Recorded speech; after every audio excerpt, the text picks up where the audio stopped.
இதை கேட்டேன்னு சொன்னா இந்த ஹதீஸ் சம்பந்தமாக நீங்க என்ன நிலைப்பாட்டிக்கிறேன்னு தெரியாது. அது இல்லாம நான் இன்ஷால்லா இனி ஒரு தடவையில வந்தா இன்னொரு செக்ஷன் வச்சுக்கிறேன். ஹதீஸ் நீங்க சம்பந்தமாக கிட்டத்தட்ட ஒரு 17-15 ஹதீஸ் தொகுத்து வச்சுக்கிறோம். குர்ஆனுக்கும் ஹிலாஃபுல் வாக்கிற்கும் முரண்படுது என்ற அடிப்படையில லைஃபாக்கப்பட்ட ஹதீஸ்கள். அது ஒரு தலைப்புல நான் பேச நினைச்சிக்கிறேன். நான் நீங்க இந்த ஹதீஸ்ல எந்த நிலைப்பாட்டிக்கிறேன்னு தெரியாம இருந்தேன். ஆனா யூகிச்சேன் இப்படித்தான் இருக்குமே நினைச்சேன். அதனால கேட்டேன். சரி, அடுத்தது தஃசீர்ல இருக்கிற கேள்வியில இன்னும் 2 கேள்வி இருக்குது.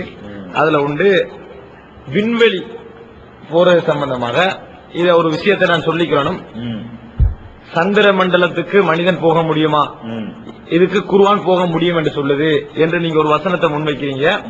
அதாவது சூரா ரஹ்மான்ல வரக்கூடிய மனித ஜின்கள் வர்க்கத்தாரு உங்களுக்கு வானங்கள் பூமியில் எல்லையை தாண்டி சொல்ல முடியும் செல்லுங்கள், ஆனா நீங்க சுல்தான் இல்லாம செல்ல இயலாது அப்படின்னு அல்லாஹ் தஆலா சொல்றான்.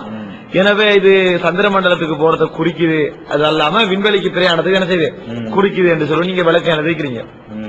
இந்த விஷயத்துக்கு வர முன்னால நாங்க மதரசால இதை சொல்லியே ஆகணும். இத கேட்கிறவங்க யாரும் அதை ஒண்ணுமா நினைச்சிடக்கூடாது, புறம் பேசுறா நினைக்கவும் கூடாது. நாங்க மதரசால பர்காதனிய தாரத்தோவித சலபியால படிக்கிற கால பகுதியில உங்களுடைய அபூபக்கர் சித்திக் மதனி அவர்கள் இங்க உங்களை பயானுக்கு அழைப்பதற்காக வந்த நேரத்துல உங்களோட இருந்து இந்த சப்ஜெக்ட பேசி ஏதாவது சொன்னாரு. நாங்க அறிஞ்ச வகையில் அவர் கட்டி சொல்ல மாட்டார். அப்ப பேசுற சந்தர்ப்பத்துல நீங்க விளக்குற நேரத்துல அவர் சொல்லிக்கிறாரு இது மறுமை நாளோடு சம்பந்தப்பட்ட ஒரு சப்ஜெக்ட். ஏனென்றா அதுக்கு அடுத்த வசனத்துக்கு அடுத்த வசனமாக அல்லாஹ் தஆலா யுர்சலு அலைக்குமா சுவாலும் அந்த சுவாதுன் வனுஹாசு பலா தன்தசிரா, உங்கள் மீது சுவாலைகள் வீசப்படும், அதே போன்ற நெருப்பு கட்டுகள் வீசப்படும், உங்களுக்கு வெற்றி பெற முடியாது. அப்ப அது மறுமை நாள்ல உங்களுக்கு தப்பி போக மனித ஜின்களுக்கு தர தப்பி போங்க. அப்படி போனீங்கன்னு சொன்னா ஒரு பவர் இல்லாம உங்களுக்கு போக இயலாது, சுல்தான் இல்லாம உங்களுக்கு போக இயலாது. நீங்க போற சந்தர்ப்பத்துல உங்கள் மீது என்ன செய்யப்படும், சுவாலைகள் எறியப்படும், பலா தன்சசிரான், வெற்றி பெறவும் முடியாதுன்னு அல்லாஹ் தஆலா என்ன செய்யறான் சொல்றான். இது மறுமை நாளுக்குரிய சப்ஜெக்ட் தான் சொன்ன நேரத்துல நீங்க அதுக்கு பதில் சொல்லாம இப்படி சொன்னீங்களா? அதாவது இப்படி சொன்னாதான் அந்நிய மக்கள் என்ன செய்வாங்க, இதை ஏற்றுக்கொள்வாங்க அப்படின்னு நீங்க சொன்னதாக அவர் சொன்னாரு. அது எப்பயோ ஒரு நாள் நான் கேட்க வேண்டிய ஒரு சந்தர்ப்பம் வருதுன்னு நினைச்சேன், கேட்டேன். எனவே இதை சேர்த்து அதுக்கு ஒரு விளக்கத்தை சொல்லிருக்கேன். அல்லாஹ் சூரத்துர் ரஹ்மான்ல அல்லாஹ் மனித ஜின் கூட்டத்தை கூப்பிட்டு சொல்றான். இது மறுமையில என்று அர்த்தம் கொடுக்கணும்னு வைத்தால் அதை வச்சு காட்டணும். எப்படி மறுமையில உள்ளவங்களுக்கு அல்லாஹ் என்ன செய்யறான், வானம் பூமிக்கெல்லாம் நீங்க போங்க, சுல்தானை கொண்டு போங்க அல்லாஹ் பர்மிஷன் கொடுப்பானா? மறுமையில இல்லாபி சுல்தான் ஒரு சுல்தான் இருந்தால் அவங்க என்ன செய்யலாம், எங்கிட்ட வேண்டாலும் போகலான்னு ஒரு பர்மிஷன் மாதிரி வருது. மறுமையில் அப்படி தப்பிச்சு போவதற்கு ஒரு பர்மிஷன் எல்லாம் கொடுப்பான்னு அர்த்தம். அதுக்கு அர்த்தம்னா என்ன செய்யணும், அமுல்படுத்தணும். தன்புது மின் அக்தாரி சமாவாத்தி உள்ளார் பன்புது லா தன்புதுன்னு இல்லாபி சுல்தான், சுல்தானை கொண்டுதான் நீங்கள் போக முடியும் எல்லாம் சொல்றோம். அப்ப அங்க ஒரு சுல்தான் கொடுக்கப்படுற மாதிரியும் அவங்க வானம் பூமியுடைய பல கோணங்களுக்கு தப்பிச்சு போற மாதிரியும் கருத்து அதுல வருது. மறுமைன்னு வைத்துக் கொண்டார். அப்படி ஒரு அனுமதி அல்லாஹ் கொடுப்பான். விசாரணை நடந்துகிட்டு இருக்கும் பொழுது அதான் நாங்க மகசர்ல விசாரணை நடக்குது. விசாரணை நடக்கையில நீங்க வாட்டுக்கு எங்கிட்ட போங்க, அதுக்கு ஒரு பவர் வச்சுக்கிட்டு நீங்க போயிருங்கன்னா விசாரணையில தப்பிக்கிறது, எஸ்கேப் ஆகுறதுக்கு ஒரு வழி இருக்கிற மாதிரி எல்லாருக்கும் இயலாது. சுல்தானை கொண்டு என்ன செய்யலாம், தப்பிச்சுக்கலாங்கிற மாதிரி அர்த்தம் வருமே. அது பொருந்தலையங்கிறது தான் மாறுறோம் நம்ம. அந்த அர்த்தம் கொடுத்தால் இன்னும் சொல்ல போனா அங்க அக்தாரு சமாவாத்து உள்ளவர்களுக்கு வேலையும் கிடையாது. யௌமனத்துவி சமாக தைய சிஜிலில் குத்துபிங்கிறான்ல, ஒரே சுருட்டி போவாங்கிறான். சமாவாத்து எல்லாம் அங்க என்ன வேலை இருக்குன்ற சமாவாத்துக்கு ஒரு சமாவாத்து மொத்தவியாத்தும் எமீனிக்கு ஒரே முடிச்சு. அப்ப எங்க வானமே இல்லை, இல்லாத ஒண்ணுக்கு எங்கிட்டு போறதுங்கிறேன். பூமி வேற பூமியா மாற்றப்பட்டது. ஒசமாவாத்து மத்வியாத்து எமீனின்னு வருதா, வேற வானமா வருது. அப்படி வரும் பொழுது இப்ப வானம் பூமின்னு இங்க நமக்கு சொல்றது வேறையா இருந்தா அது சொல்ல நல்லா ஆகுது. நமக்கு அருள் அல்ல அருள்னா எது தெரியும், இதைத்தான் அல்ல சொல்றான். வேறையா இருந்தால் அந்த அருள்னு அப்படி சொல்லியிருக்கணும். அல்ல நமக்கு அழிச்சதுக்கெல்லாம் பிறகு வரக்கூடிய பூமின்னு எல்லாம் சொல்லியிருக்கணும். அது ஃபர்ஸ்ட் உதைக்கிது ஒண்ணு. ரெண்டாவது வானம் பூமியுடைய பல கோணங்களுக்கு நீங்கள் போறதா இருந்தா போங்க, பவர் இருந்தா நீங்க போகலாம் அப்படின்னு சொல்வதா இருந்தா அதுக்கு என்ன மீனிங், என்ன அப்ப அங்கிருந்து தப்பிச்சு போக முடியும்னு அர்த்தமா?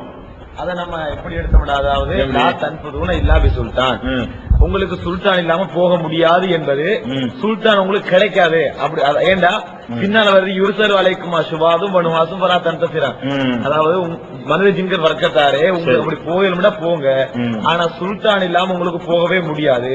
அப்ப சுல்தான்ன்றது அல்லாஹ்ட புறத்திலிருந்து வர வேண்டிய ஒரு சுல்தான் நம்ம விளங்கி, ஏன்னா அல்லாஹ்வுல பின்னா யுர்சரு அலைக்குமா சுபாதும், உங்கள் மீது சுவாலைகள் அறியப்படும், நுஹாஸ் அறியப்படும், பலா தன்தசிரா, நீ வெற்றி பெற மாட்டீர்கள் என்றதை வச்சு அதிகாரம் இருந்தா தான் போகணும், உங்களுக்கு கிடையாது அப்படி என்று சொல்றதாக. உதாரணமா குர்ஆன் அல்லாஹ் சொல்றான், மனிதங்க பர்க்கத்தாரே நீங்க எல்லாம் சேர்ந்து ஒரு குர்ஆனை அப்படி செஞ்சு வர செய்யுங்க அப்படின்னு அல்லாஹ் தஆலா சொல்றான். சொல்லி போட்டு ஏழாதுன்னு சொல்றான். அது மாதிரி இதை எடுத்தா என்ன? அது மாதிரி எடுத்தா ரெண்டையும் இணைக்கிறேன். அதாவது உங்களுக்கு என்ன அல்லாஹ் சொல்றான்னா, போக இயலாதுன்னு சொன்னா எதுக்கு ஜுவாலை எரியணும்? போகத்தான் இயலாது. அப்படி சொல்லுபடி ஜுவாலை எரியப்படும் சொன்னாலேயே அவன் போறான், அப்பதான் எரியப்படும். நீங்க சுல்தானை கொண்டு இருந்தா தான் நீங்க போக இயலுங்க, சுல்தான் இல்லாம போக இயலாது. அதுக்கு நீங்க என்ன அர்த்தம் கொடுக்குறீங்கன்னா, நடக்காது, போக இயலாது, சுல்தானே இல்லைன்னு வச்சுக்கிறீங்களேன். யுர்சல் அலைக்குமாக்கு வேலை இல்லை, அவன் அங்க நிப்பான, அவன் தான் அந்த இடத்த விட்டு போக மாட்டான. மகசர்ல நிக்கிறான், நிக்கும் பொழுது அவன் போக இயலும்னு நான் சொல்றேன், அந்த அர்த்தம் தருதுண்டு.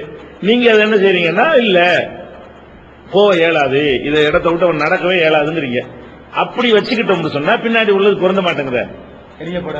எதுக்கு தேவை? போகலையே, எரியிருக்கு வேலை இல்ல. அப்ப பொருந்த மாட்டேங்குது. இப்ப நம்ம அந்த இடத்துல தான் வச்சு பாக்குறோம். இன்னும் சொல்ல போனா ரஹ்மான் அப்படி படிச்சுட்டு வந்தோம்னு சொன்னா மகசரை பத்தியும் மறுமையை பத்தியும் உள்ள மாதிரி விஷயங்களோட தொடர்புலதான் வருது அது. ஆமா, சனப்புருகுல குமையுகோ தாக்கலான், உங்களுக்கு நேரம் ஒதுக்கி விசாரிப்போம் அப்படின்லாம் வர்றத வச்சு பார்க்கும் பொழுது அந்த கான்செப்ட்ல வர்றதுனால நம்மளும் அந்த அர்த்தம் தான் கொடுக்க முயற்சி பண்றோம். பண்ணுனா அதுக்கு அர்த்தம் ஒரு போட்டு ஆகணும். அப்ப ரெண்டு விஷயம் வருது. மறுமையில இருந்துகிட்டு நீங்க தப்பிச்சு போனா போங்கப்பா, சக்தி இருந்தா முடியாது நல்லா சொல்லுவான் இருந்தான்னா தப்பிச்சு போறதுக்கு அனுமதி கொடுக்கப்படுங்கிற மாதிரியும் அதுக்கு ஒரு பவர் இருக்கிற மாதிரியும் அர்த்தம் கொடுக்கணும். அந்த அர்த்தம் கொடுத்தாலும் பொருந்த மாட்டேங்குது. நீங்க சொல்ற மாதிரி ஏழாதுங்கிறதுக்கு தான் எல்லாம் சொல்றான்னு அர்த்தம் கொடுக்கணும். அந்த அர்த்தம் கொடுத்தா அது பொருந்திடுது. ஆனா யுர்சல் அலைக்குமான அடுத்தது அவர்கள் மீது உங்கள் மீது தீப்பந்தங்கள் வீசப்படும்னா பொருந்த மாட்டேங்குது. அப்ப நம்ம யோசிக்கிறோம், இதுவும் அதுவும் சேர்ந்து பொருந்தணும். அதை கண்டுக்கிறாம இருந்தா தான் பொருந்தும். இந்த யுர்சல் அலைக்குமாவை கண்டுகொள்ளாமல் விட்டீர்களே ஆனால் அது பொருந்திடும். மறுமேண்டு கொடுத்தீங்கன்னா அப்ப ரெண்டும் பொருந்துற மாதிரி என்னன்னு நம்ம திங்க் பண்ணும் பொழுது குர்ஆனை தேடி பார்த்தோம்னு சொன்னா, தீப்பந்தங்கள் யாருக்கு எரியப்படும்னா ஒரு எல்லை வச்சிருக்கிறான்ல, அந்த எல்லையை தாண்டி வர்றவங்களுக்குலாம் அவனுக்கு தீப்பந்தம் அவனை விரட்டி செல்லும் அப்படின்னு சொல்லி நல்ல பல இடங்கள்ல சொல்லி காட்டுறான். ஜின்கள் அப்படி போவாங்க, முன்னாடி எல்லாம் ஒட்டு கேட்டுட்டு இருந்தாங்க, அனுமதிச்சிருந்தான் அல்ல. அதுக்கு பிறகு இப்ப போனாங்க ஆன ரசதா, அப்ப அவனை தீப்பந்தம் அவனை விரட்டும் அப்படின்னா, இந்த போங்கல் என்பதற்கு அல்லாஹ் ஒரு எல்லை வைத்திருக்கிறான். அந்த எல்லை வரைக்கும் போகலாம், சுல்தானை கொண்டு போகலாம். எல்லையை தாண்டினா அது வந்துடும். அது வருங்கிற தீப்பந்தம் வரும் என்பதற்கு குர்ஆன் வேற இடங்கள்ல சொல்லுவது என்னன்னா, எல்லையை தாண்டும் போதுதான் சொல்லுது. வேற இடங்கள்ல வரும் பொழுது ஒட்டு கேட்கிற அளவுக்கு போயிடுறது. என்ன லமசன சமா அதெல்லாம் வரும்ல. ஆமா, இல்லா மனிஸ்தரக்க சமா பார்த்து போகுசியா, அவனை தவிர அவனைத்தான் சிகாப் வரட்டும். அப்ப அங்க மலவுள்ள அல்லாவுல பேசிக்கிறத ஒட்டு கேட்கிற எல்லை வரைக்கும் போனீங்கன்னா விட மாட்டோம். அப்ப ரெண்டும் பொருந்தது. இப்ப நம்ம என்ன செய்யறோம்னா, ரெண்டையும் இணைச்சி பொருந்துற மாதிரி நீங்க மறுமைக்கு விளக்கம் தான் நான் இப்ப ஏத்துக்கிறோம். இப்போ இதுதான் பிடிவாதம் கிடையாது. இதை சொல்லல என்று சொன்னா ரெண்டையும் பொருந்துற மாதிரி எங்களுக்கு பதில் சொல்லுங்க. அதாவது அவங்கள போக அனுமதியும் கிடையாது, தீப்பந்தங்கள் அவங்க அனுப்பப்படுறாங்கன்னா நின்றுட்டு இருக்கிறாங்க. என்னது போட்டு அனுப்பப்படுறது? போவே இல்லை, மறு இடத்துக்கு போட்டு அனுப்பின அவன் படிச்சு நிக்கிறான், போகாம அந்த இடத்துல நின்றுட்டு இருக்கான். எதுக்கு போட்டு அனுப்பணும்னு பொருந்த மாட்டேங்குது. அது ரெண்டையும் இணைச்சி பொருந்துற மாதிரி ஒரு விளக்கம் மறுமையில தந்து விட்டார்களே, ஆனா அல்ஹம்துலில்லாஹ் அதையே நம்ம ஏத்துக்கிறோம். அதை பாதியை விட்டுட்டு தான் விளக்கம் சொல்வார்களே, ஆனா அதுக்கு ஒரு விளக்கம் கிடையாது. இப்ப நம்ம ரெண்டையும் இணைக்கிறோம். எப்படி இணைக்கிறோம்? போக இயலாதுங்கிறது 3 விஷயத்தை இணைக்கிறோம். போக இயலாது, சாதாரணமா போக இயலாது. பவரை கொண்டு போக இயலும், ஒரு எல்லை வரைக்கும் தான் போக இயலும். பவரை கொண்டு போக இயலும், ஒரு எல்லை வரைக்கும். அடுத்த வசனம் சொல்லுது, அதை 3 இணைச்சு ஒரு எல்லையை தாண்டி போக இயலாது என்பதையும் குர்ஆன் சேர்த்து சொல்லுதுன்னு சொல்றோம். இது இணைச்சிடுற விஷயமாச்சா. அடுத்து இது சம்பந்தமா வந்து நம்ம அபூபக்கர் சித்திக் மாதிரி வந்து பேசினதெல்லாம் உண்மைதான். எங்க வச்சு பேசினாருன்னா ஒரு லாட்ஜில தங்கி இருந்தாரு. அந்த லாட்ஜிக்கு நம்ம போயிருந்தோம், மெட்ராஸ்ல தான், சென்னை கல்லூரியில ஒரு ரூம்ல வந்து தங்கி இருந்தோம். அந்த ரூம்ல அவர் ரூம் போட்டு கொடுத்துருந்தோம். மெட்ராஸ்லயோ நாகர்கோவில்லையோ ஏதோ ஒரு ஊர்ல அவர் வந்து ஒரு வசதியா தங்கட்டுமங்கிறதுக்காண்டி ஒரு லாட்ஜில தான் தங்கி இருந்தாரு. அப்ப அவரை சந்திச்சு பேசும்பொழுது இது சம்பந்தமா சில மாற்று கருத்து எனக்கு இருக்குது. அது எப்படின்னா நம்ம எது பேசியிருந்தோம், விஞ்ஞானம், இஸ்லாம் விஞ்ஞானம்ங்கிற தலைப்புல. அப்ப இந்த கருத்தை அப்ப சொல்லும் பொழுது அவர் சொன்னாரு, இது மறுமையை பற்றி தான் சொல்லுது, இது இம்மையை பத்தி சொல்லல அப்படின்றாரு. மறுமையை பத்தி சொன்னா அது மறுமையை பத்தி தான் சொல்லிட்டு வருது, அந்த கான்செப்ட் அப்படித்தான் இருக்குது. ஆனா பொருந்த மாட்டேங்குது. பொருந்தலைங்கிறதுனால இந்த விளக்கத்தான் நம்ம சொல்ல வேண்டி இருக்கு. பொருந்துற மாதிரி நீங்க சொன்னீங்கன்னா அழகா ஏத்துக்கிறோம். பொருந்துற மாதிரி சொல்லுங்க.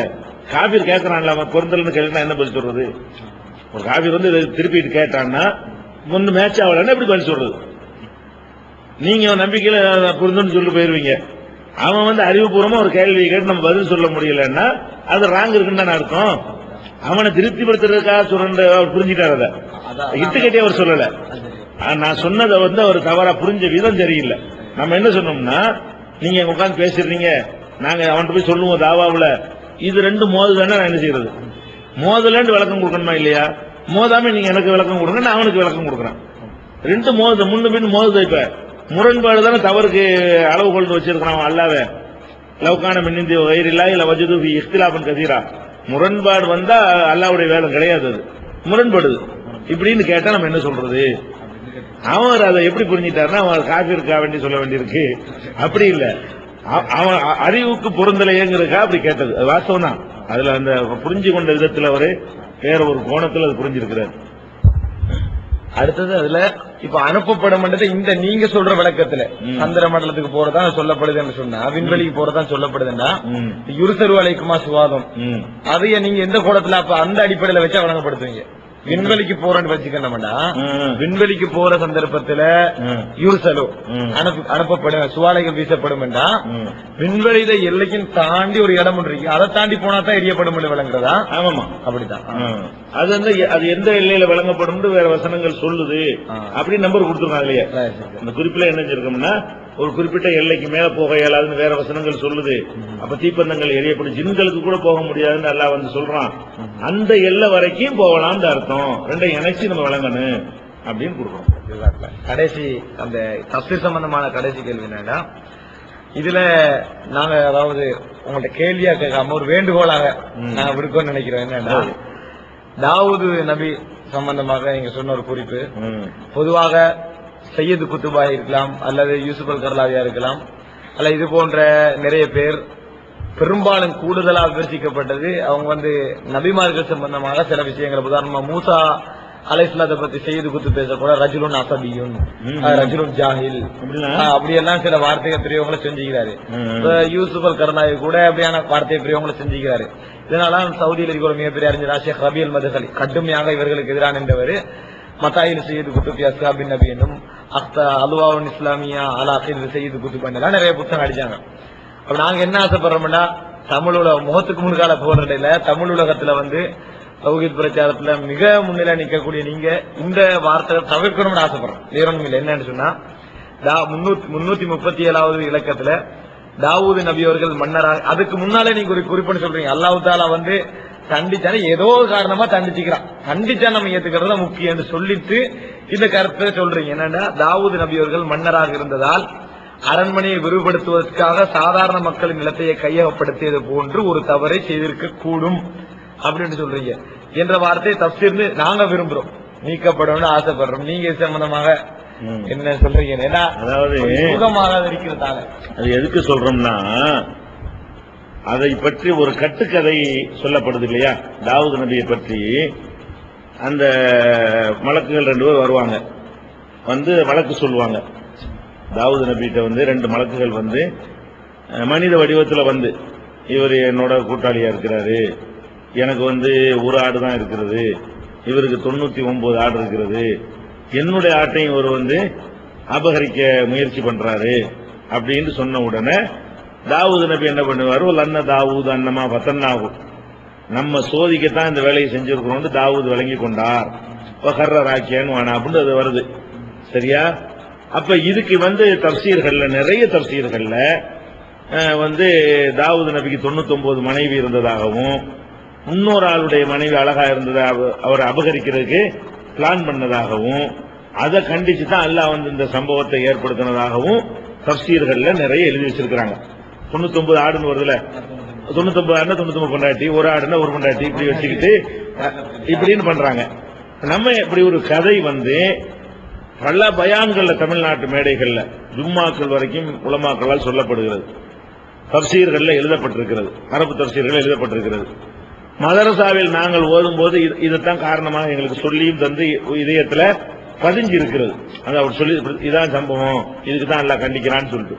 இப்ப நம்ம என்ன பார்த்தோம்னா, தாவூத் நபியை பத்தி இப்படி ஒரு இந்த 99 ஆடுன்னு இப்படி புரிகிறாங்களே, இப்படி புரியாம வேற மாதிரி புரியறதுக்கு ஒரு ரூட்டு கொடுத்தா நல்லா இருக்குமே, ஒன்னும் சொல்லாம விட்டோம்னு சொன்னா அந்த பொம்பளை மேட்டரா தானே எடுத்து அதான மக்களுக்கு தெரிஞ்சிருக்குது. அது நீங்க அப்படி ஒண்ணு இல்லாத நேரத்தில் இது தேவையில்லை. ஆனால் அந்த ஆயத்துக்கு விளக்கம் என்று என்ன வருதுன்னா, அடுத்தவன் பொண்டாட்டி 99 பொண்டாட்டியை வச்சுக்கிட்டு இன்னொருத்தன் பொண்டாட்டியை அவர் அபகரிக்கிறதுக்கு பிளான் பண்ணாருன்னு சொல்றது இது நபிமார்களுக்கு ரொம்ப ஒரு ஓவரான ஒரு இதா இருக்கிறது. அதே நேரத்தில் ஒரு விஷயம் நமக்கு நல்லா விளங்குறது, 99 ஒண்ணுங்கிறது கூடுதல் குறைவு. கூட உள்ள ஒரு ஆளு குறைய உள்ள ஆள்கிட்டையும் சேர்த்து எடுத்துக்கிட்டார். இந்த கருத்து அதான் விளங்கினார் அவர். தாவூது நபிக்கு இல்லாட்டி விளங்காத, அதாவது இதுல இருந்து அல்லாஹ் சொன்னோம், ஆக நம்ம மேட்ரு மாதிரி இருக்குதுன்னு சொல்லி விளங்குறாருல, அவர் மேட்ரு மாதிரி இருக்குன்னு எப்படி விளங்க இயலும்? அந்த சம்பவம் அது மாதிரியான ஒன்றாத்தான் இருக்க இயலும், அது இல்லாட்டி விளங்காது. இந்த மாதிரி ஒண்ணே இல்லைன்னு சொன்னா நம்மளத்தான் அல்லாஹ் சோதிக்கிறான்னு எப்படி விளங்கியிருப்பாரு? இவர் தாவூது நபி வாழ்க்கையில ஒரு தவறு செஞ்சு இருக்கிறார். ஆனா அந்த தவறு செஞ்சிருக்கிறார் அல்லாஹ் சொல்லி எல்லாம் மன்னிச்சுனா அது ஒரு விஷயம். தவறு செஞ்சதுனால அவர் மோசம் கிடையாது, தவறு செஞ்சாரு, தண்டிக்கப்பட்டாரு, எல்லாம் சோதிச்சு பார்த்தான். உடனே கர்ரர் ஆக்கியன் உளுந்து அழுது புரண்டு மன்னிப்பு கேட்டாரு, எல்லாம் மன்னிச்சுட்டாங்க, அது தவறு கிடையாது அவருக்கு, அது ஒரு விஷயம். ஆனா இந்த அல்லாஹ் உணர்த்தின உடனே அவர் என்ன விளங்குறாரு, நமக்கு உள்ள விஷயம் இது அப்படின்னா அந்த மாதிரி ஒண்ணு செஞ்சிருக்காருன்னு குர்ஆன் சொல்லுதா இல்லையா? குர்ஆன் என்ன சொல்லுதுன்னா, அதிகமாக வைத்திருக்கக்கூடிய ஒருவர் குறைவாக இருப்பவரிடமிருந்து ஒன்றை எடுத்துக்கொண்டார், இதுதான் வழக்கு. இந்த வழக்கிலிருந்து அவர் நம்மளை தான் சொல்லுதுன்னு வழங்குகிறார். அப்ப அதிகம் வைத்திருக்கிற இவர் குறைவா உள்ளவற்றின் எடுத்திருக்கிறார்னு வருது. அதை கூட சொந்தத்துக்கு எடுத்தாருன்னு வச்சா கூட அவர் கௌரவத்தை பாதிக்குமேங்கிறதுக்காக வேண்டி பொம்பளை மாதிரியும் போயிடாத, சொந்தத்துக்கு சுட்டு விட்டாருன்னு எடுத்துக்கிறாத, அரசாங்கத்துக்கு விசீர்ணப்படுத்துறதுக்கு இன்னும் கொஞ்சம் கௌரவத்தை கூட்டுற மாதிரி அதை சொல்லி அதை குறிக்க கூடாதுக்கா என்ன சொன்ன, அது போன்ற இது இல்ல, இது அல்ல, இது மாதிரி பொம்பளை மேற்று மாதிரி போகக்கூடாதுமா.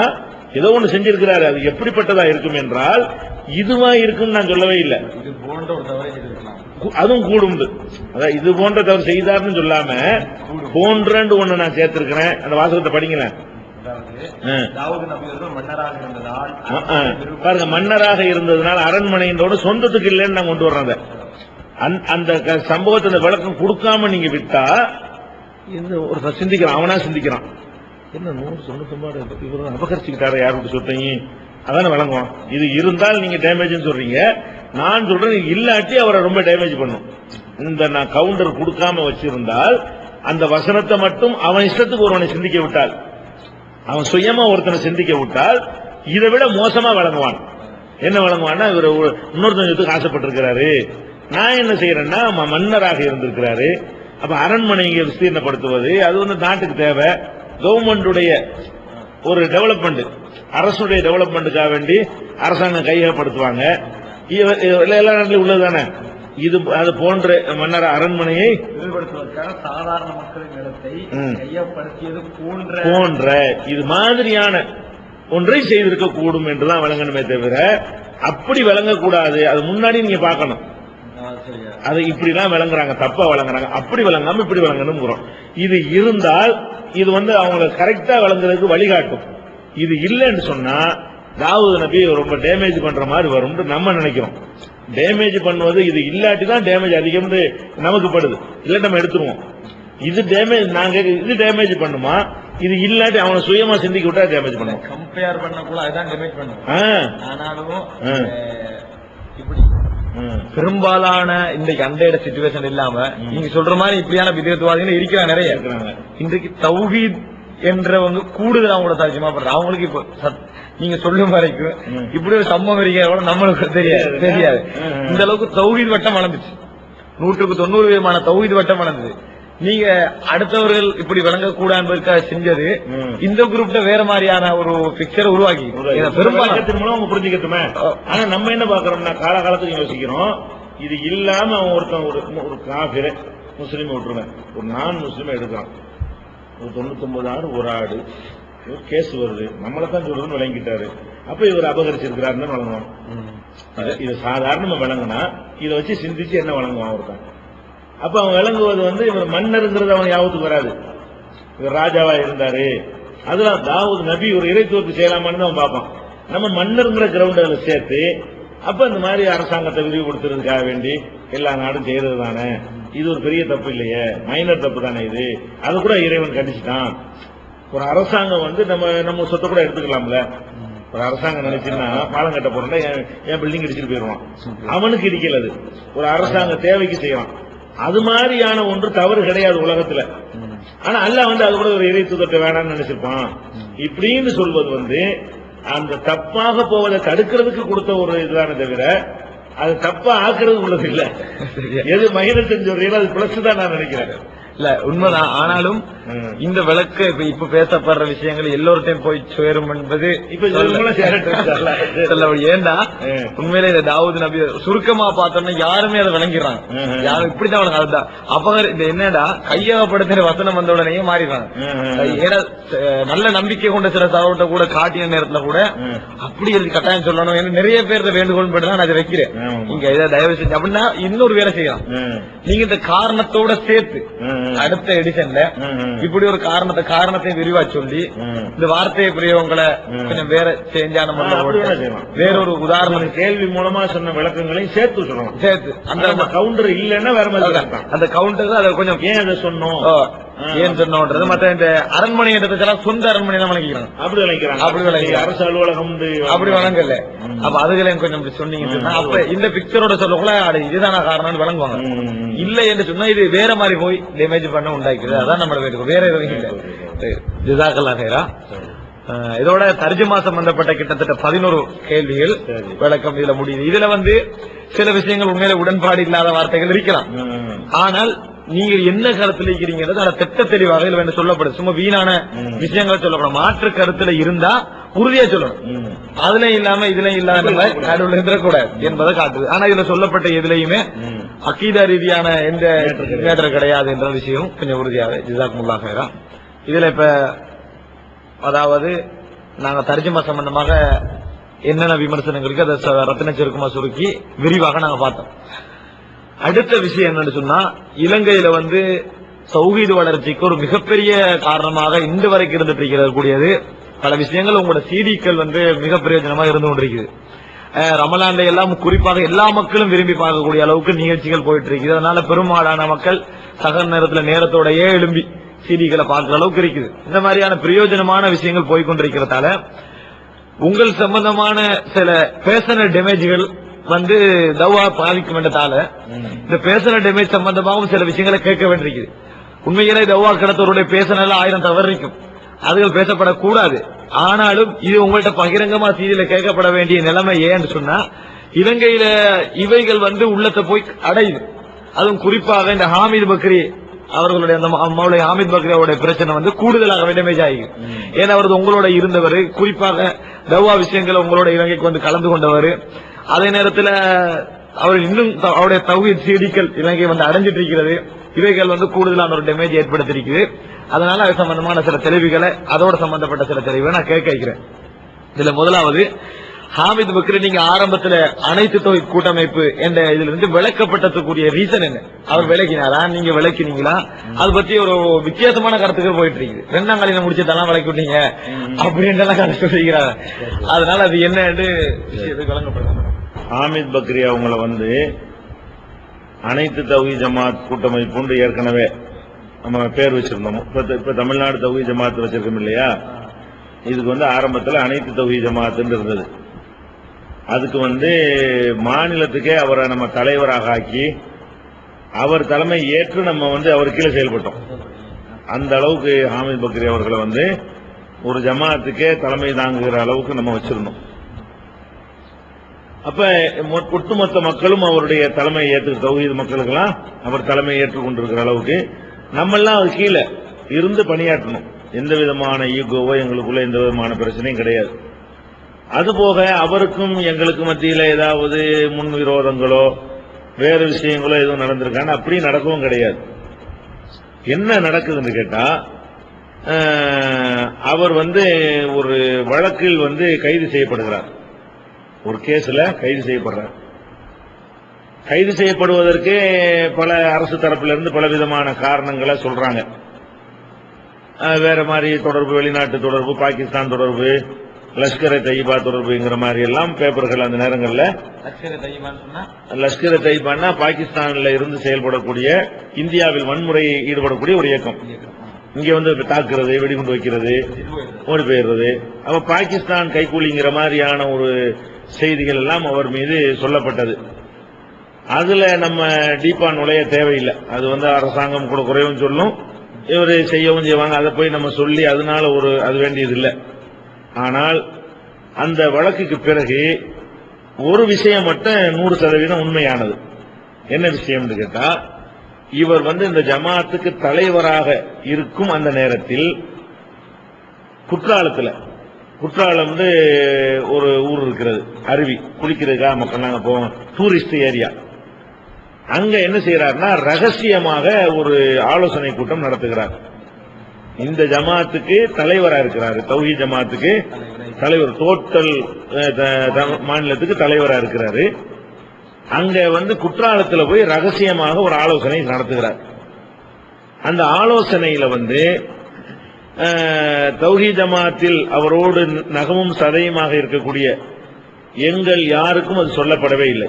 எனக்கு சொல்லல, ஷம்சுல்ஹாவுக்கு சொல்லல, எம்ஐ சுலைமான், எம்எஸ் சுலைமானுக்கு சொல்லல, சைபுல்லா ஹாஜாவுக்கு சொல்லல, அஷ்ரஃபுதீனுக்கு சொல்லல.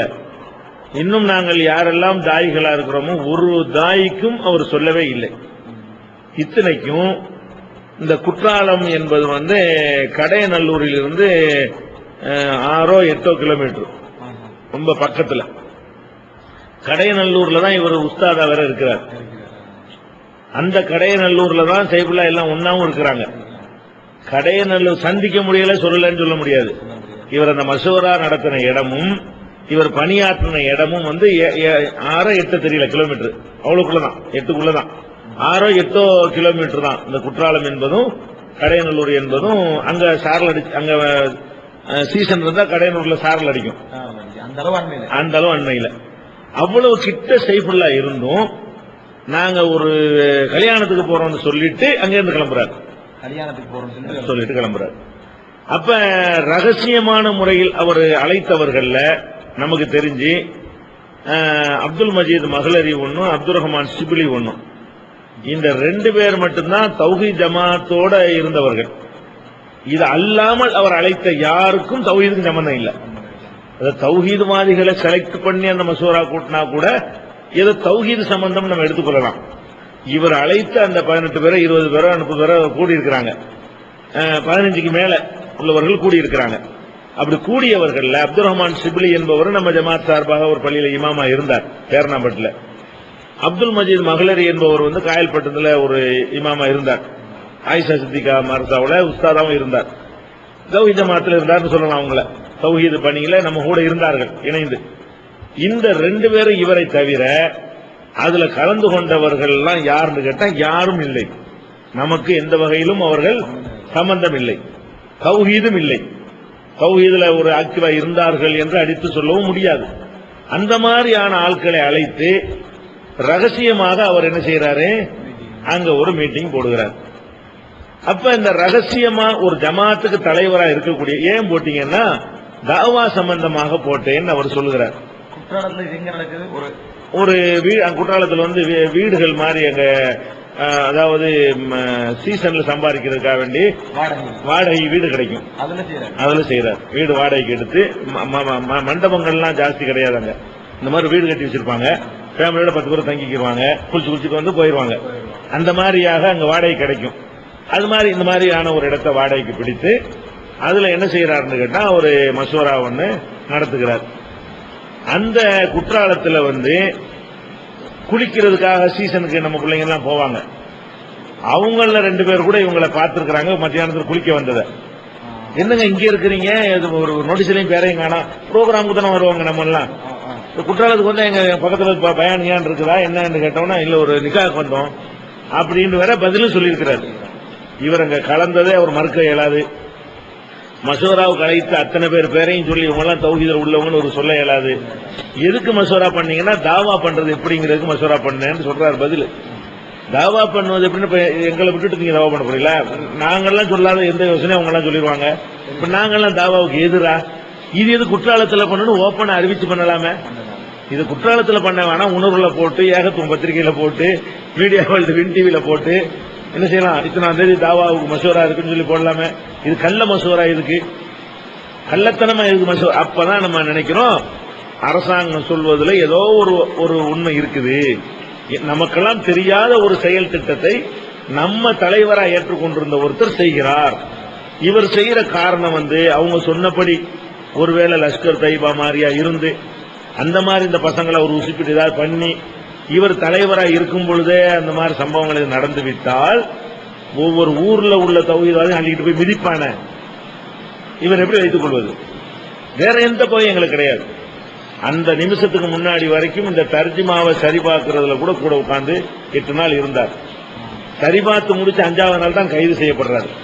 அது 5 நாளைக்கு முன்னாடி வரைக்கும் நாங்க ஒன்னா உட்கார்ந்து ஒரு தட்டுல சாப்பிட்டோம்.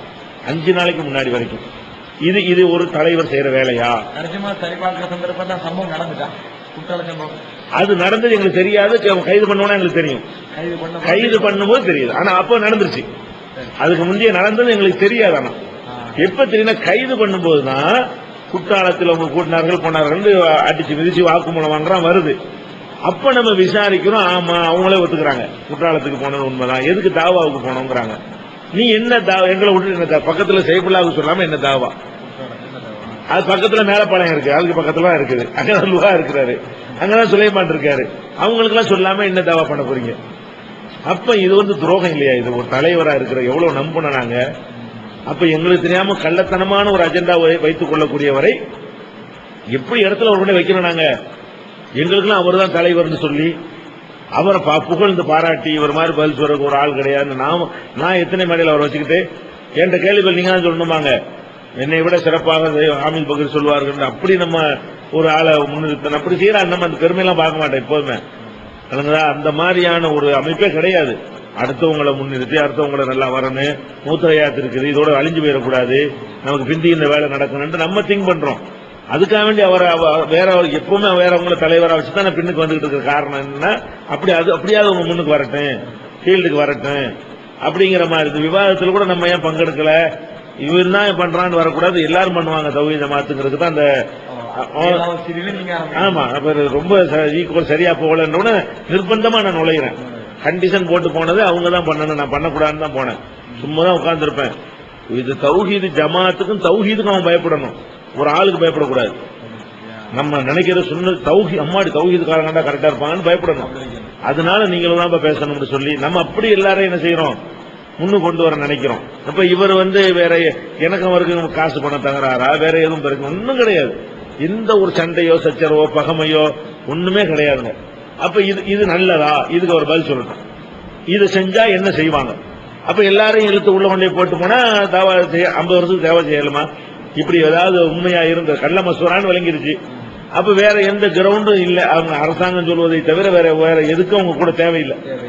என்ன வெறும் தௌஹீத்வாதிகளா செலக்ட் பண்ணி கூடனா கூட மனசாரி போயிடும். தௌஹீத் அல்லாதவர்களும் கூடியிருக்கிறார்கள். அப்ப அவர்களோட எல்லாம் இவர்களை ஒன்றிணைத்த அந்த அஜெண்டா எது?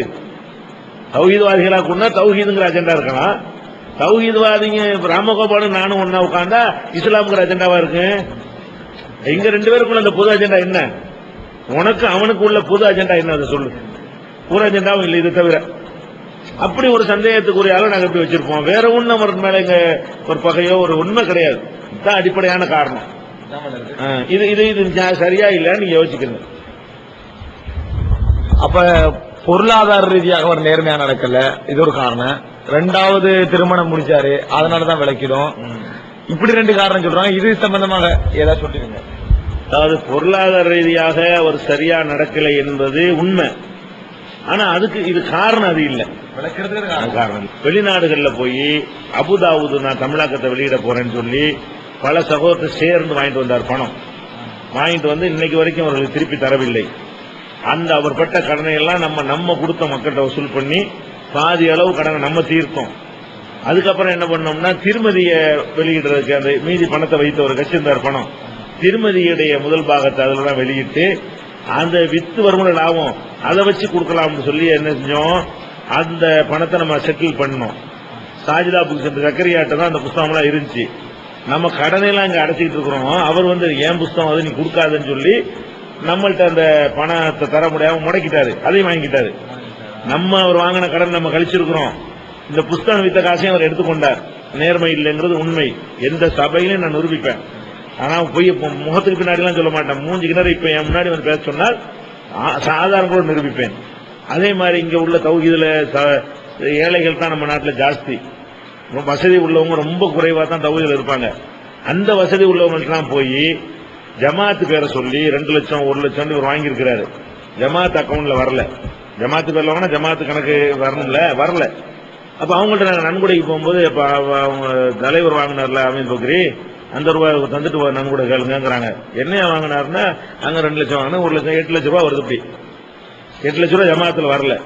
இவர் வாங்கியிருக்கிறாரு. உடனே சைபுல்லாவுக்கு போன் பண்றேன், துணைத் தலைவர். அப்ப இவர் தலைவரா இருக்கிறாரு. அவர் துணைத் தலைவருக்கு போன் பண்றேன். என்னையா 8 லட்சம் ரூபாய் இதுக்கு வாங்கினீங்க, கடன் வாங்கினீங்க? எனக்கு தெரியாதுங்கிறாரு. பொருளாளருக்கு போன் பண்றேன், எனக்கு தெரியாதுங்கிறாரு. வாங்கியிருக்காரு அந்த மாதிரி சொல்றாங்களே, வசூலுக்கு போனா இப்படி சொல்றாங்களே. இப்படி பண்ணாரு. அதே மாதிரி வந்து ஜமாத்துக்கு தலைவராக இருக்கும்போது இவர் ஒரு கல்வி சங்கம் ஒன்று தனியா கள்ளத்தனம் ஒன்று ஆரம்பிச்சுக்கிட்டு அது வசூல் பண்றதுக்கு துபாய்க்கு சவுதிக்கு ஆள் அனுப்பினாரு. ஜமாத்துக்குள்ள ஒரு ஜமாத்துல சம்பளம் கொடுக்க முடியாம கஷ்டப்பட்டு இருக்குது இவர் தலைமையில் இருக்கிற ஜமாத்து. இப்படி எல்லாம் நிறைய பண்ணினாரு தகுதியற்ற காரியங்கள்லாம். ஆனால் நடவடிக்கை எடுத்து தூக்கி எறிஞ்சு அது காரணம் இல்ல. அது பொருளாதாரத்தில் நேர்மையற்றவர் அடிச்சு சொல்லுவேன். அதுல எந்த மாற்றமும் கிடையாது. எங்கேயும் சொல்லுவேன், நிரூபிக்கவும் செய்வேன். அவர் மறுத்தாரையானால் நிரூபிக்கவும் செய்வேன். அதை வந்து நான் குற்றச்சாட்டை ஆக்கி நாங்க நீக்கல. அவரு ஏற கூட குறைய சொல்லும் போது இதை நான் சொல்ல வேண்டி வருது. இல்லாட்டி அதுவும் நான் சொன்னதில்லை. உங்கள்கிட்ட கூட நீங்க கேட்டதா சொன்னேன்.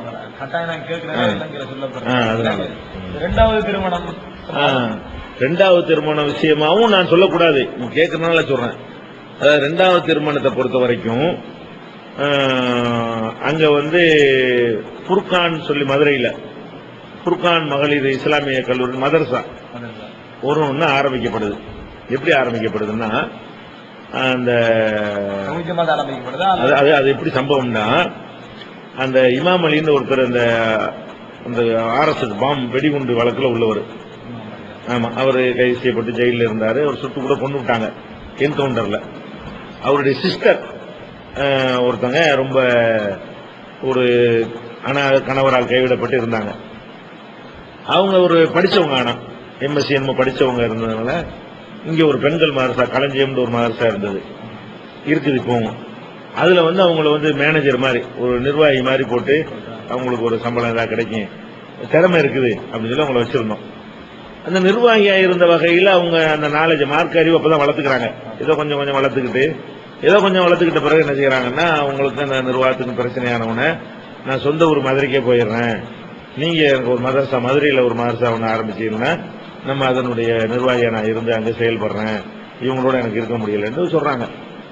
அப்ப நம்ம ஒரு வெள்ள மனசோட சரின்னு சொல்லிட்டு மதுரை மாவட்டத்துக்கு சொல்லி அவங்கள வச்சு ஒரு மதரசா இங்க அனுபவிச்சு பழகி இருக்கிறாங்க, நல்ல நிர்வாகம் நல்லா பண்ணுவாங்க, நல்ல டீச்சரை போட்டு செஞ்சா அது மாதிரி நல்லா இருக்குன்னு சொல்லி பெண்கள் மதரசா ஒன்று ஆரம்பிக்கிறதுக்கு நாங்கெல்லாம் மசோரா பண்ணி ஓகேன்னு சொல்லி மதுரைக்கு சொல்லிட்டோம். மதுரையில ஜமாத் சார்பா, மதுரை மாவட்ட தௌஹீத் ஜமாத் சார்பாக ஆரம்பிக்கப்படுது. இவர் தான் இப்ப தலைவர்.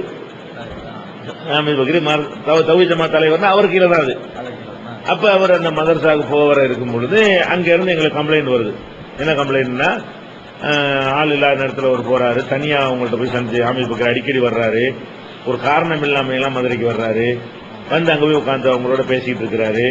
அப்படி இப்படின்னு சொல்லி மதுரை சகோதரர்கள் வந்து ஏராளமான பேர் சொல்லி கூட நான் சொல்றேன். இந்தியன் கலீல்ங்கிற ஒரு சகோதரர், ரபீக் ஜமான்ங்கிற சகோதரர், சிக்கந்தருங்கிற ஒரு சகோதரர், அவங்க எல்லாம் இப்பவும் சொல்றாங்க கம்ப்ளைண்ட் பண்ணவங்க என்கிட்ட கம்ப்ளைண்ட் பண்ணாங்க. என்கிட்ட பாக்கட்டீங்களா அவர் வந்து வர்றதுனால டேமேஜ் ஆகுது பேரு, அவர் வர வேணான்னு தடுத்துருங்கன்னு எனக்கு போன் பண்றாங்க. உடனே நானும் பாக்குறேன், அவரை கூப்பிட விட்டோம். நம்ம நிர்வாகி இல்லாட்டாலும் நம்ம வதந்தி வருதுங்க, நீங்க ஃப்ரீயா இருந்தா மதுரை பக்கம் மெட்ராஸ் பக்கம் வர முடிஞ்சா நீங்க வாங்க வந்து கூப்பிட விட்டு நானும் பாக்கலாம் உட்காந்து இந்த மாதிரி கம்ப்ளைண்ட் எல்லாம் வருது. உண்மையிலே உனக்கு ஏதாவது அவர் ஏற்கனவே சொல்லியிருக்காரு, குடும்ப வாழ்க்கையில கொஞ்சம் அவ்வளவு திருப்தி இல்லை, அவங்களோட மனைவியோட சரியான முறையில் அப்படி எல்லாம் சொல்லியிருக்காரு நம்ம கிட்ட. அப்ப நம்ம சொன்னோம், உனக்கு அது மாதிரி ஒரு ஆசை இருந்தா கல்யாணம் பண்ணிக்க, ஒன்னும் கல்யாணம் பண்ணி மனைவியாக்கிட்டு அவங்க போ, இல்லைன்னா நீ போறதை நிப்பாட்டிக்க, அசிங்கமா போயிட்டு இருக்குது அப்படின்னு நம்ம சொன்னோம். அந்த மாதிரி ஐடியாலாம் எனக்கு கிடையாது அப்படின்னு சொல்லிட்டு போய் அவரு கொஞ்ச நாள் இப்படி சொல்லிட்டே இருந்தாரு. அப்புறமேல கல்யாணம் பண்ணிட்டாரு அவரை. கல்யாணம் அந்த பொண்ணே கல்யாணம் பண்ண மனைவியை தான் வச்சிட்டு இருக்காரு. இது நடந்தது.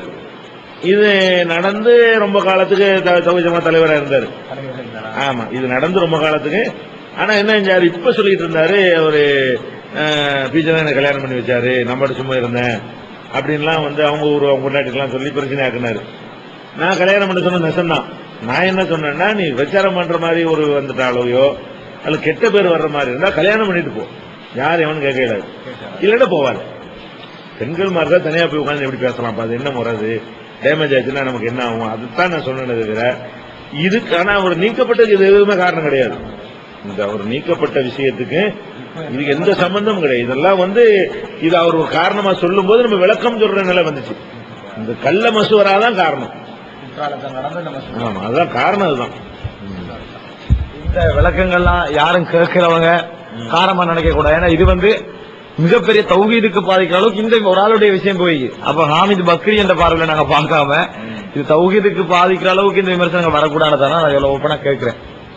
அடுத்தது இரண்டாவது, இலங்கையில் ஒரு சந்தேகம் பரத்தப்படுது. ஹாமித் பக்ரியை பொறுத்த வரைக்கும் அறிவுள்ள ஒரு திறமையான மனிதர். அவர் வந்து நேர்மையாக பேசக்கூடியவர் நம்பிக்கையெல்லாம் இருக்குது. அவர் வந்து சிடியில அவர் வெளியிட்டார் ஒரு சிடி உண்டு, நபித்தோழர்களை நையாண்டி செய்யும் நவீனவாதிகள் 2 சிடி. எந்த சிடிக்கும் உடனடியாக டிஎன்டிஜே பதில் வந்துடும். இதுக்கு இன்னும் பதில் வரலையே, இது வந்து அப்ப என்ன பிஜே பயப்படுறாரா அப்படின்றலாம் ஒரு சந்தேகம் வந்துருக்கு. இதுக்கு என்ன பதில்னு சொல்லி, அதாவது உங்க இலங்கையில தான் இந்த மாதிரியான கேள்விகள் வருது. நாங்க எதுக்கு பதில் இப்பவுமே சொல்லுவோம்னு கேட்டா, எது இங்க தாக்கத்தை ஏற்படுத்துகிறதோ இங்க ஒரு கொஸ்டினா எங்களுக்கு ஆகணும். நாங்க தாவா செய்யறது எங்களுக்கு இங்க அங்க எங்களுக்கு தெரியாது. நீங்க சொல்றீங்க அப்படி எங்களுக்கு இங்க வந்து அப்படி பேசுறாங்க, நம்ம இப்படி என்ன பதில், இதுக்கு என்ன பதில் மக்கள் கேட்டாங்கன்னா நம்ம வந்து அதை விட மாட்டோம், டிவிலே போட்டு விட்டு அதுக்கு பதில் சொல்லிடுவோம். இங்க வந்து அதுக்கு எந்த ஒரு தாக்கத்தையும் ஏற்படுத்தவும் இல்லை, அப்படி எங்கேயும் பரவவும் இல்லை, இங்க எந்த ஒரு கேள்வியும் கிடையாது, அது எடுபடவும் இல்லை. இன்னும் சொல்ல போனா தௌஹீத் வட்டத்துல வந்து அவர் வந்து நம்மெல்லாம் ஒதுக்குவதை விட அதிகமாக மக்களால் ஒதுக்கப்பட்டார். அவருடைய கேசத்தையோ சீடியவோ தௌஹீதுன்னு நம்புறவங்க யாரும் பார்க்க மாட்டாங்க. அப்படி அவர் உங்களுக்கு இனம் காட்டப்படல. அவரு அது என்ன எப்படி எல்லாம் நானே சொல்லிட்டா கூட நல்லா இருக்கும். எப்படின்னு கேட்டா, அவரு நம்மளோட நீக்கிட்டோம்னு வைங்களேன், ஜமாத்துல இருந்து எல்லாரும் சேர்ந்து நீக்கிட்டோம். நானா நீக்கல, அவ்வளவு தாய்களும் சேர்ந்து எல்லாம் சேர்ந்து இந்த காரணத்தை வச்சு நீக்கிட்டோம். நீக்குனா அவர் நம்மளை எதிர்த்துக்கிட்டு வெளியே இருந்து தௌஹீதுல ஒரு வாழ்க்கையில கடைப்பிடிக்கலாம், அவர் தௌஹீத பிரச்சாரம் செய்யலாம், அல்ல ஏதோ ஒரு சங்கம் ஆரம்பிச்சு கூட என்ன செய்யலாம், அவரு அதுல இருக்கலாம். நம்மளை எதிர்க்கிறோங்கிற ஒரு பேர்ல அவர் தௌஹீதுக்கு எதிரான வேலைகளை எல்லாம் நிறைய செஞ்சார். எப்படி எல்லாம் செஞ்சாருன்னு கேட்டா, பகிரங்கமா கூட்டம் போட்டு, உதாரணமா நாகூர்ல பேசின கேசட் கூட உங்களுக்கு நாங்க இருக்கு எடுத்து தரலாம், போகும்போது கூட தந்துடுறோம். அதுல என்ன பேசுறாருன்னு கேட்டா, பப்ளிக் கூட்டம் வீடியோ, ஆமா அதுல பேசுறாரு, நாங்கள் 15 ஆண்டுகளாக ஒருவரோடு இருந்தேன், அவர் வந்து கருப்பை வெள்ளை என்றார், நானும் வெள்ளை என்றேன், அவர் வெள்ளையை கருப்பு என்றார், நானும் கருப்பு என்றேன், அத்தனையிலிருந்து இன்று முதல் நான் தௌபா செய்து விட்டேன், திருந்து விட்டேன் அப்படின்னு சொல்லிட்டு மக்கள்கிட்ட பகிரங்கமா பேசுறாரு. அப்ப அந்த இடத்துல நம்ம பிள்ளைங்க எந்திரிச்சு மேடையில கேள்வி கேட்டு, அப்ப இது எவனோ சொன்னதை கேட்டுட்டு 15 வருஷம் நீ ஆடினங்கிறிய, இப்ப நீ சொல்றது நீ தான் சொல்றியா வேற எவனோ சொல்றியா? இப்ப நீ சொல்றிய இது எவனோ சொல்லி இது சொல்லிட்டு நாளைக்கு வந்துகிட்டு எவனோ சொல்லி தந்தான்னு சொன்னேன், உனக்கு மூளை, உனக்கு சொந்த மூளை உனக்கு இல்லையா? களிமண் தான் உனக்கு இருந்துச்சு. அந்த பெரிய சண்டையாயி இங்கே வந்து நிரூபிச்சு தான் போகணும்னு அவரை கடத்தி காப்பாத்தினா பெரும்பாலும் ஆளை எம்எல்ஏ நிஜாமுதீன் எம்எல்ஏ பழைய எம்எல்ஏ ஒருத்தர் அவர் எடுத்துட்டு போய் பஸ்ல ஏற்றி அனுப்பிவிட்டார். அப்ப இது அந்த 15 ஆண்டுகளாக சொன்ன எல்லாமே தவறுங்கிறார், தௌபா செஞ்சுட்டேங்கிறாரு. அதாவது என்னை பத்தி தனியா திட்டலாம் போவானா, அது ஒரு மேட்டரே இல்ல. தௌஹீதை தான் நம்ம கருத்தையில அவர் சொல்றாரு. இப்ப நான் கருப்பு பிடிச்சி வெள்ளைன்னு சொன்னா அவரும் அப்படி சேர்ந்து சொன்னாரா, நான் வெள்ளைய கருப்புன்னு அவரும் சொன்ன. இப்படி சொன்ன ஒருவரை எப்படி தௌஹீத்வாதின்னு மக்கள் நம்புவாங்க? அப்படியே அந்நியப்பட்டார். அதே மாதிரி என்ன பண்றாருன்னு கேட்டா, உங்க நாட்டில இருந்து வரக்கூடிய ஒரு தைலம் இருக்கு, பரக்கா கரஞ்சீரகம், அதுல இருந்து வரக்கூடிய தைலம் இங்க ஒருத்தர் ஏஜென்சி எடுத்திருக்கிறார். அவரு நமக்கு ரொம்ப நண்பர், ஏஜென்ட் எடுத்தவர் அஷ்ரஃப்ங்கிறவரு நமக்கு ரொம்ப நெருங்கிய நண்பர். நம்ம இந்த தமுகவில் அந்த பிரிஞ்சு வந்த பிறகு கூட நம்ம பக்கம் தான் நியாயம் இருக்குன்றலாம் நம்மளோட இருந்தவர். அவர் பல சந்தர்ப்பங்கள்ல நமக்கு அந்த ஹதீஸெல்லாம் போட்டு விளம்பரம் கொடுப்பார். உணர்வுல தைலத்துக்கு விளம்பரம் கொடு, இதைத்தான் ரசூல்லா சொன்னாங்க, அதுக்கு நாங்க இல்லைன்னு சொல்லி மறுத்துருவோம், நட்புலேயே மறுத்து விட்டுருவோம். இருந்தாலும் அவர் நிலைப்பாடு பண்ணி ஒழுங்கா இருந்தாரு. அப்புறம் என்ன பண்றாருன்னா, அந்த ஹாமித் நம்மளுக்கு பிரிஞ்சவன அவரை போய் கேட்டு, தைலத்தை எல்லா பக்கம் மார்க்கெட் பண்ணணும், நீங்க தான் அதுக்கு பயான் பண்ணணும் அப்படின்னு இவரை கூட்டிட்டு போய் மேலப்பாளையம், நாகூர் நபி வழி மருத்துவ கருத்தரங்கம்னு பேரு, நபி வழி மருத்துவ கருத்தரங்கம்னு போட்டு கரிஞ்சிரவத்து ஹபத்து சௌதா ரசூல் ஸல்லல்லாஹு அலைஹி வஸல்லம் அப்படி சொன்னார்கள், அந்த தைலம் தான் இது, எல்லாரும் வாங்கி பயன்படுங்கன்னு பேசுறாரு. ஒரு வியாபாரத்துக்கு ரசூலுல்லாஹ் என்ன செய்யறாரு? அது நம்ம கேட்டோம், இப்ப கரிஞ்சிரவத்தை தானே ரசூலுல்லாஹ் சொன்னாங்க, இது கரிஞ்சிரவ என்ன தானே, ஒருவேளை அந்த புண்ணாக்குள்ள கூட அந்த மருந்து இருக்கலாம்ல, என்னங்கிற ஒரு சின்ன பாட்டு தானே, அதனுடைய உமியில கூட அந்த மருந்து இருக்கலாம்ல. கரிஞ்சிரவத்தை சொன்னா கரிஞ்சிரவன் தான் நீ சொல்லணும். அதுல இருந்து ஒரு பகுதி எடுத்து வச்சுக்கிட்டு இதைத்தான் ரசூலுல்லாஹ் சொன்னாங்கன்னா, நீ 50 காசு கரிஞ்சிரத்தை கடையில் வாங்கி அவன் யூஸ் பண்ணிட்டு போயிருவான். அது என்ன வடிவத்தில் இருந்தா தான் சிவான்னு சொன்னாங்களா? மொத்தமா சேர்த்து இருக்கலாம்ல, என்ன மாதிரி அதை எப்படி நீ சொல்லுவ? நீ ஹதீஸோட நிறுத்திக்கிட்டு வியாபாரத்துக்கு பயன்படுத்தலாம்னு சொல்லிட்டு நோட்டீஸ் எல்லாம் அடிச்சு நம்ம ஒட்டணும். அப்ப மக்கள் பாக்குறாங்க, என்ன இந்த பேச்சு வியாபாரி இருப்பானுல, இந்த ராசிக்கல்லுக்கு விளம்பரம், பேச்சு திறமையை வச்சுக்கிட்டு இந்த டிவில எல்லாம் வருது இல்ல, டாக்டர்களுக்கு விளம்பரம், போலி டாக்டர், அந்த மாதிரி இவருக்கு அவங்களுக்கு என்ன வித்தியாசம்? இவ்வளவு கீழ்த்தரமா போயிட்டாருங்கிற அளவுக்கு அவர் கொள்கையில மாறினார். அதே மாதிரி அவங்க ஊர்ல ஒரு பெரிய செல்வந்தர் வீட்டு திருமணம் நடக்குது. அதுல நிறைய மார்க்கம் சொல்லக்கூடிய எளிமைக்கு மாற்றமாக, சுண்ணத்துக்கு மாற்றமாக பல காரியங்கள் நடக்கிறது.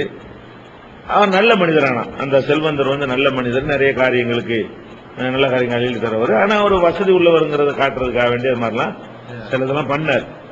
அப்ப இந்த கல்யாணத்துல அது மாதிரி கல்யாணங்கள்ல தௌஹீத்வாதிகள் நாங்க யாரும் கலந்து கொள்ள மாட்டோம். 25 வருஷமாகவே எங்களோட ஹாமித் பக்ரி இருக்கிற காலத்திலையும் அவர் கலந்து கொள்ள மாட்டார், நாங்களும் கலந்துக்க மாட்டோம். பணக்கார வீட்டு கல்யாணம்னாலும் நீ இப்ப அதுக்கு சும்மா 2000 3000 ரூபாய்க்கு மண்டபம் முடிச்சா போயிருவோம், சின்ன அளவுக்கு தேவைக்கு இந்த மாதிரி 25,000 ரூபாய்க்கு மண்டபம், அது தோரணம் அப்படின்லாம் பண்ணா போக மாட்டோம். எவ்வளவு இது வேஷம் போட்டாலும் சிக்கனமா இருந்தா தான் போவோம்னு அது வச்சிருக்கிறோம். பெண் வீட்டுக்கு இருந்தா போக மாட்டோம். அதெல்லாம் நம்ம ஒரு பாலிசியா வச்சு கடைபிடிச்சிட்டு இருக்கிறோம். இவர் என்ன பண்ணிட்டார், அந்த கல்யாணத்துல போய் இவரும் போய் கலந்துக்க போறாரு. அப்ப அப்துல் மஜீத் மகளிர் இருந்த ஒரு சட்டை பிடிச்சி இருக்கிறார், போவாத, பெரிய கொஸ்டின், தௌஹீதுக்கே பெரிய பங்கமா போயிடும் சொல்றாரு. இல்ல நான் போகத்தான் போறேன் அப்படிங்கிறாரு. அவரோட தான் இருக்காரு, இப்போ அவரோட தான் இருக்காரு. இப்பவும் சொல்றாரு, அவர் சொல்ல தப்புண்டு, தௌஹீத் ஜமாத் தான் கரெக்டா இருக்குன்னு அவர் சொல்றாரு. அவங்க தான் மார்க்கத்துக்காக இருக்கிறாங்க, இவங்களெல்லாம் சுயநலத்துக்கு இருக்கிறாங்கன்னு அவர் சொல்லிக்கிட்டே அங்கிட்டு இருக்காரு. இப்ப நீங்க போன் பண்ணி கேட்டாலும் இப்படி சொல்லுவார், ஆமான்னு சொல்லுவார். அப்ப அவர் தடுக்கிறாரு. அவர் போய் தான் ஜவாப்ப சொல்றாரு, போறாத போ, ஆடம்பர கல்யாணத்தை பத்தி கண்டிச்சா பேசுவா அப்படிங்கிறாரு. சரின்னு சொல்லி போயிட்டு குழந்தைகளை எப்படி வளர்ப்பதுன்னு தலைப்புல பேசுறாரு. இல்ல குழந்தைகளை பெற்றோரை பேணுவது எப்படி கல்யாணத்துல போய், ஆடம்பர கல்யாணத்துல போய் அந்த கல்யாணத்தை பேசினா இதெல்லாம் சொல்ல வேண்டி வருங்கிறதுக்காக வேண்டி டிராபிக்கை தவிர்க்கிறார்.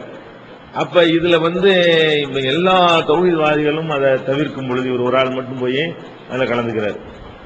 அதே மாதிரி முஸ்லீம் லீக்ங்கிற ஒரு கட்சியில போய் சேர்ந்து அதை பிரச்சாரம் பண்ணிட்டு இருக்கிறார். இப்ப அதுல ஒரு நிகழ்ச்சி எடுத்து தமிழன் டிவியில கூட ஒளிபரப்புனாங்க. அது எப்படின்னா அவங்க ஊர்ல நடக்குது முஸ்லீம் லீக் கூட்டம். அதுல முஸ்லீம் லீக் தலைவர் காதர் மைதீன்கிறவர், அவருடைய பெரிய பேனர் பின்னாடி இருக்கு ஸ்டேஜ்ல. எவ்வளவு பெரிய பேனர் கேட்டா, இவர் இந்த டிவியில பாத்தீங்கன்னா இவருடைய மொத்த உடம்பு இருக்குல்ல, ஆமி பக்கம் நிக்கிறாருல, அந்த அளவுக்கு அவருடைய மூக்கு மட்டும் இருக்கு. அந்த மூக்கு அளவுல தான் நிக்கிறார் கட் அவுட்ல.